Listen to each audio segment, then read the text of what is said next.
NASDAQ, VIAB, from a neutral rating to a buy rating in a report issued on Monday.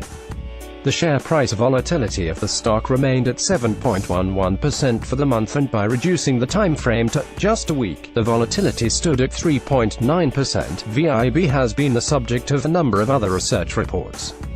Rosenblatt Securities cut shares of Viacom from a neutral rating to a sell rating in a research report on Tuesday.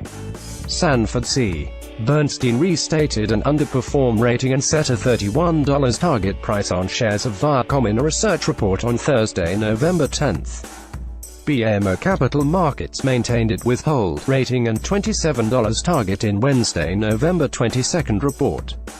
Viacom presently has a consensus rating of hold and an average target price of $35.04.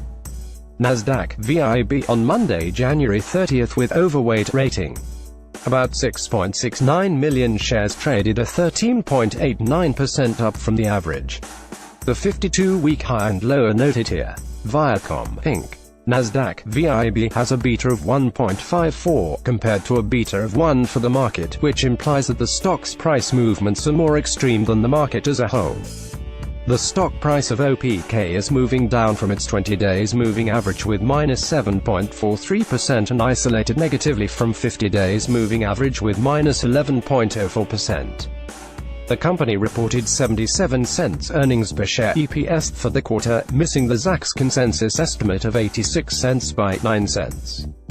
Viacom had a net margin of 14.13% and a return on equity of 28.95%. The company's stock is now moving with a VE distance from the 200-day SMA of approximately -2.18%, and has a solid year-to-date YTD performance of 1.85%, which means that the stock is constantly adding to its value from the previous fiscal year-end price.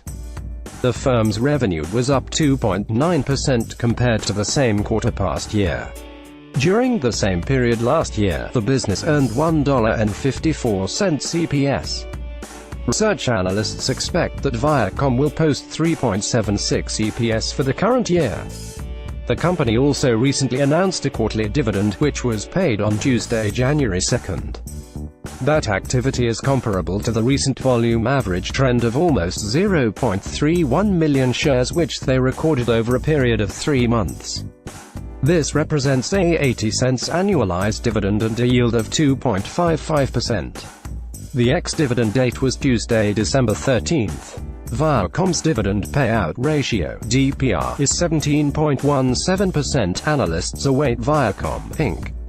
The stock was acquired at an average price of $34.80 per share, with a total value of $696,000. Capital Guardian Trust Co. now owns 6,460 shares of the company's stock valued at $217,000 after purchasing an additional 168 shares in the last quarter. The transaction was disclosed in a filing with the SEC, which is accessible through the SEC website. The company now has an insider ownership of 0.1% and institutional ownership of 94.2%. More recent Viacom, Inc. Wall Street Access Asset Management LLC raised its position in Viacom by 1.1% during the second quarter. Cubis Systematic Strategies LLC now owns 82,950 shares of the company's stock worth $2,785,000 after purchasing an additional 78,049 shares during the period. Severnbridge Financial Group LLC boosted its stake in shares of Viacom by 147.1% in the third quarter. Northwestern Mutual Wealth Management Co. now owns 3,686 shares of the company's stock valued at $124,000 after purchasing an additional 423 shares during the period. Johnson Financial Group Inc. acquired a new position in Viacom during the second quarter valued at $108,000. Holstein Capital Management LP decreased General MTRS Co. NYSE GM stake by 94,500 shares to 170,000 valued at $6.87 million in 2017 Q3. Capital International Investors lifted its position in shares of Viacom by 19.3% during the third quarter. With these types of results to display, analysts are more optimistic than before, leading 8 of analysts who cover Viacom, Inc. The company operates through 2 segments, media networks and filmed entertainment.